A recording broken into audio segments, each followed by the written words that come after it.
நீங்க எல்லாரும் எனக்கு இன்னொரு உறுதிமொழியை ஒன்று கொடுக்கணும்.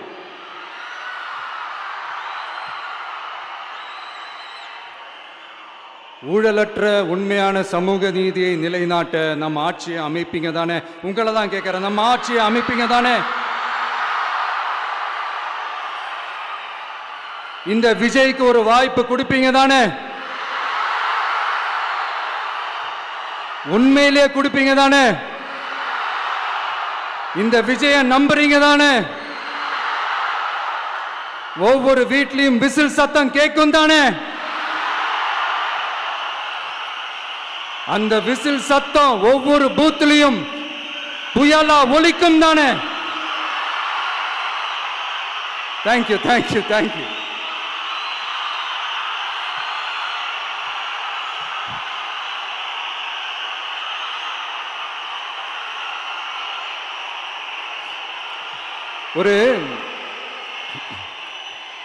ஒரு டாக்டர் இருக்காருன்னா நாம் எப்போ அவரை பற்றி யோசிப்போம்?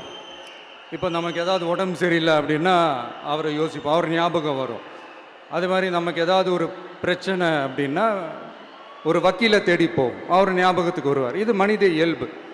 அந்தந்த பிரச்சனை வரும்போது நம்ம அவங்கவுங்கள தேடி போவோம். ஆனால் ஆன் அ டெய்லி பேசிஸ் நம்ம சும்மா சாப்பிடும் போது கூட நம்மளை அறியாமல் ஒருத்தவங்களை பற்றி நினைப்போம், நம்மளை அறியாமல் அவங்களுக்கு நாம் நன்றி சொல்லுவோம். அந்த மதிப்பிற்குரிய அந்த மனிதர்கள் வேற யாரும் இல்லை, விவசாயி விவசாயி விவசாயி.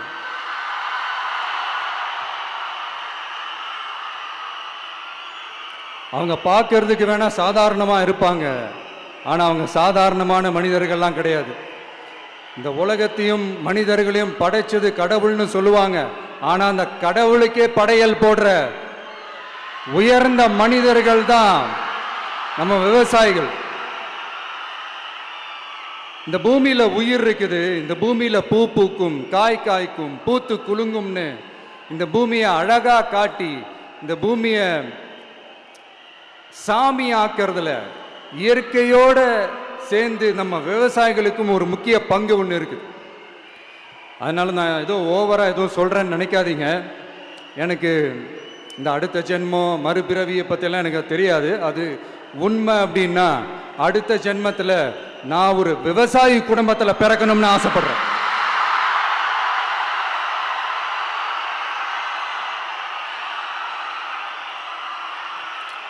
எனக்கு விவசாயத்தை பற்றி டீட்டெயில்டாக தெரியாது தான், நான் ஒத்துக்கிறேன். அதனால் மற்றவங்க மாதிரி நானும் டெல்டாக்காரன் தான் அப்படின்னு உங்கள் காதில் டால்டா ஊத்தலாம் நான் வரல. எனக்கு விவசாயத்தை பற்றி டீட்டெயில்டாக தெரியலனா கூட அவங்க படுற கஷ்டங்களை பற்றி எனக்கு நல்லாவே தெரியும். நம்மளுடைய முதல் அரசியல் பயணம் தொடங்கினதே அந்த பரந்தூர் விஷயத்தை கையில் எடுத்து தான். அதனால் நம்மளுடைய இந்த ஆட்சி அமைஞ்சதும் தீர்க்க வேண்டிய முக்கியமான பிரச்சனைகள்ல நம்மளுடைய விவசாய பிரச்சனைகளும் ஒன்று. முதல்வர் அவர்களுக்கு இந்த மாதிரி நீங்கள் அது செஞ்சிட்டேன் இது செஞ்சிட்டேன் அப்படின்னு நிறையா பெருமையாக சொல்லிக்கிறீங்களே, ஒரு அடிப்படை ஒரு பிரச்சனையை பற்றி ஒன்று பேசுவோமா? கொஞ்ச நாளைக்கு முன்னாடி ஐநா சபை ஒரு ரிப்போர்ட் ஒன்று வெளியிட்டிருந்தாங்க. அது கூட தினத்தந்தி நியூஸில் கூட வந்துச்சு. உடனே கூகுள் பண்ணி எதுவும் தேடாதீங்க, உங்கள் ஏஜென்சி வச்சு எதுவும் சர்வே கிருவே எடுக்காதீங்க. எதுக்கு உங்களுக்கு சிரமம்? நானே என்னன்னு சொல்கிறேன். தண்ணீர் திவால் அப்படின்ற அந்த தலைப்பில் தண்ணியே இல்லாமல் திவால் ஆக போகுது அப்படின்ற அந்த கட்டுரை படிக்கும் போது உண்மையிலேயே மனசுக்கு ரொம்ப பகீர்னு இருந்தது. இந்தியாவிலேயே அது முக்கியமாக நம்ம தமிழ்நாட்டில் இன்னும் கொஞ்ச காலத்திலேயே தண்ணியே இல்லாமல் திவாலாக போகுதான். அதுக்கு காரணம் நிலத்தடி நீரை பாதுகாக்காமல் விட்டது தான் காரணமா. மண்ணையும் மணலையும் கொள்ளையடிச்சா பின்ன வேற என்ன நடக்கும்? மலைகளை முழுகினா பின்ன வேற என்ன நடக்கும்? கனிம வளங்களை கொள்ளையடிச்சா பின்ன வேற என்ன நடக்கும்? இந்த மணல் கொள்ளையில் ஈடுபட்டவங்களை மேலே நீங்கள் சரியாக நடவடிக்கை எடுக்கலைன்னு அது போதுமானதாக இல்லை அப்படின்ட்டு சென்னை உயர்நீதிமன்றம் சொன்னிச்சே, மறந்துட்டீங்களா? இந்த மணல் கொள்ளை, கனிம வள கொள்ளை, இதுக்கெல்லாம் காரணம் மணல் மாஃபியா குரூப் தான் மதுரை உயர்நீதிமன்றம் அந்த கிளை சொன்னுச்சு. அதை மறந்துட்டீங்களா? இந்த மணல் மாஃபியா குரூப்புக்கு ஆதரவு அளிக்கிறது யாரு? உங்க திமுக கவர்மெண்ட் தானே. அது இல்லைன்னு சொல்ல முடியுமா? அவங்களோட டீலிங்ல இருக்கிறது யாரு? நீங்க தானே. அது இல்லைன்னு சொல்ல முடியுமா? தண்ணி திவாலாக போகுது, மணல் திவாலாக போகுது, கனிம வளம் திவாலாக போகுது.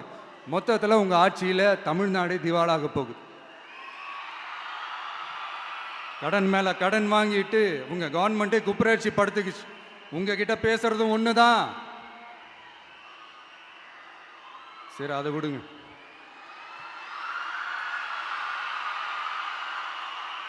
நம்ம விவசாயிகள் கஷ்டப்பட்டு விளைய வச்ச அந்த நெல்லெல்லாம் மழையில் நனைஞ்சி வீணா போச்சே. டெல்டாக்காரன்னு சொல்லிக்கிற நீங்க அதை எதாவது கவனிச்சிங்களா?